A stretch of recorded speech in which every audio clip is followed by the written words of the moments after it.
Let's talk about self-expression, especially as women. You know, when I first started, visiting Nigeria and working in Nigeria, I remember there's a gentleman who once pulled me aside. He was the MD of the organization I was working with, and he said, "Fumbai, you have such a loud voice. You're so bold. If you want to make it in Nigeria, you better stoop to conquer." And it was very profound. I mean, coming from outside of Nigeria, it was almost a first hearing something along those lines. And then I look around and I look at somebody like you who is, I mean, you have achieved leaps and bounds far beyond in a very short period of time, and at a young age, excuse me. How do you balance the intricacies, should I call that, the nuances of being a woman in a very much male-dominated world? I'll say we as women need to look at ourselves beyond our gender.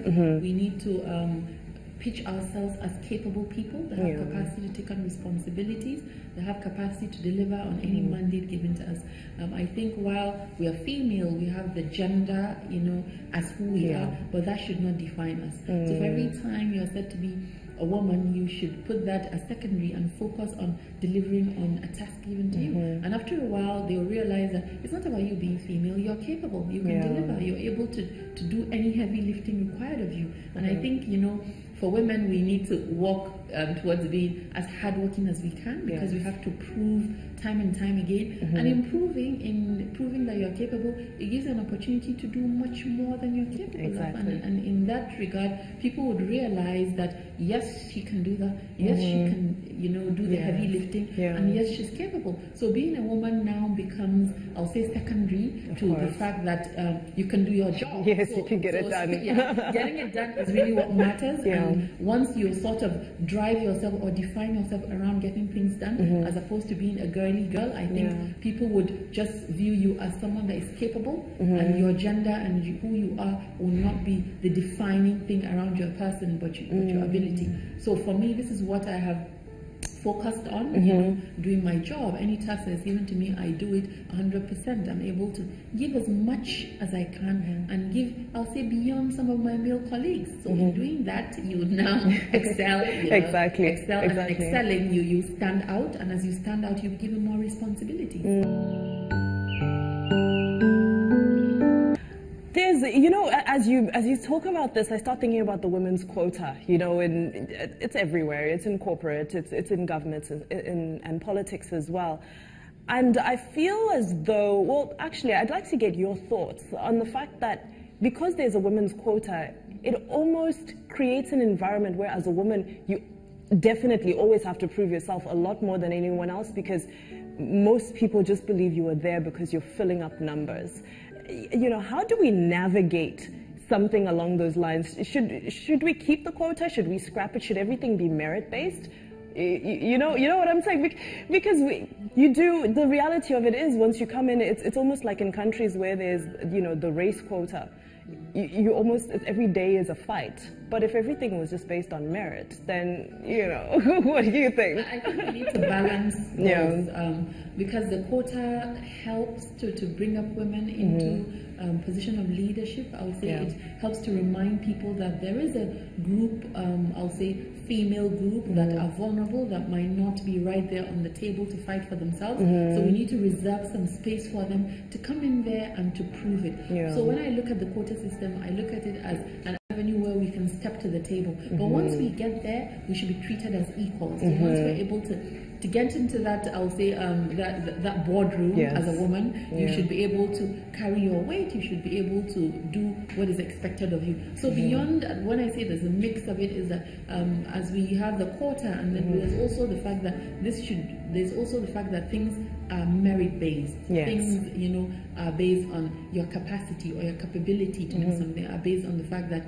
you have proved yourself time and time again that you're able to do that. Just to talk about my being chief of staff, I was the first female chief of staff in Kaduna State, first female in 19 northern states, and I think maybe second or third in Nigeria. So if we have a mix of both, we'll be able to have more women being able to take on position of leadership. And once they get in there, you'll be able to show the world that indeed, being a woman, your factory built to multitask. Exactly. The capacity to sort of do like 100 things at the same time, and you're able to do much more than the men, I'll say.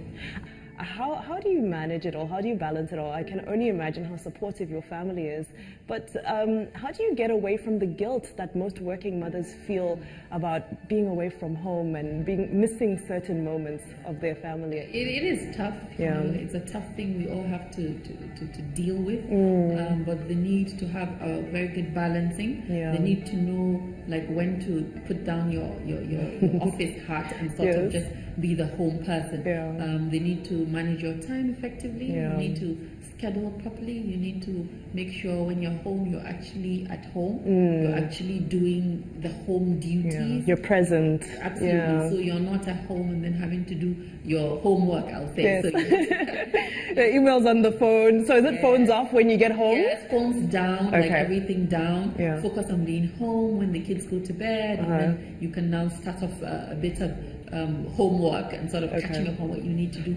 But you, of course... Although I read you sleep at 9 p.m. Yes, I go to bed early. That's one of the things that have really helped me. Okay. So I go to bed early. I start off my day early as well. And that's, balancing, like really helps me to keep it. And I'm a believer of no one is indispensable in work. You need to take your holidays. You need to take your leave. Nobody should think that you need to be at work 365 days a year. Yeah. You must have downtime where you recharge. Yeah. That is where you can be effective. You must have good family time. So I encourage, and I've made it a policy in MPA that every year everyone must take their leave within that 1 year period. There's no carrying of leave. I need to apply for a job? Yes. Do you ever wish you were male?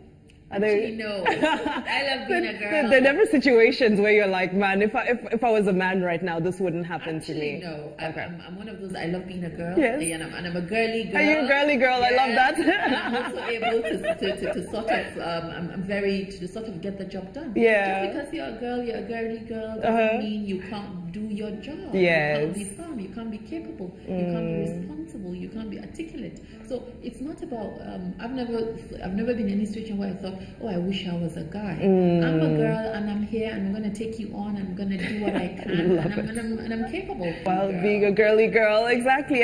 And talking about being a girly girl, I know there are, thousands of girls watching right now who just need, this has been a very wisdom-filled interview, but we just want a few doses, maybe some gems, of wisdom that they can take away in their journey. Somebody like myself, even somebody who's still aspiring, coming up.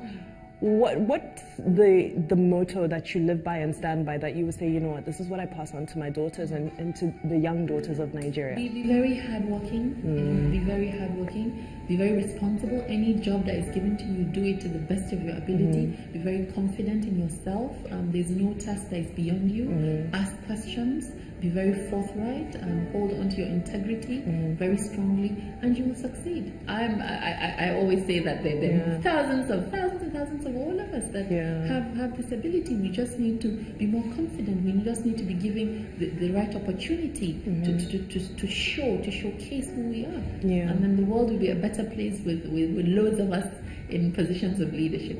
Hadiza, thank you so much for your time. This has been insightful, it's been educational, enlightening in so many ways. You are simply brilliant. Thank you so much for having me. You're welcome. And thank you for your kind, gracious I appreciate that. Now, with her flourishing career and global acclaim, I absolutely love the fact that she's still focused on integrity. She believes in doing things properly and doing things the right way. So there's plenty more for us to look out for from this force to be reckoned with, and I can't wait to watch how her career develops. I mean, she's only 40 at the end of the day, so there's a lot more where that's coming from. Well, that's all we've got for you this time. Make sure you tune in next time as we bring plenty more stories that will leave you inspired and determined to do more in your own space. Don't just stand there teasing me.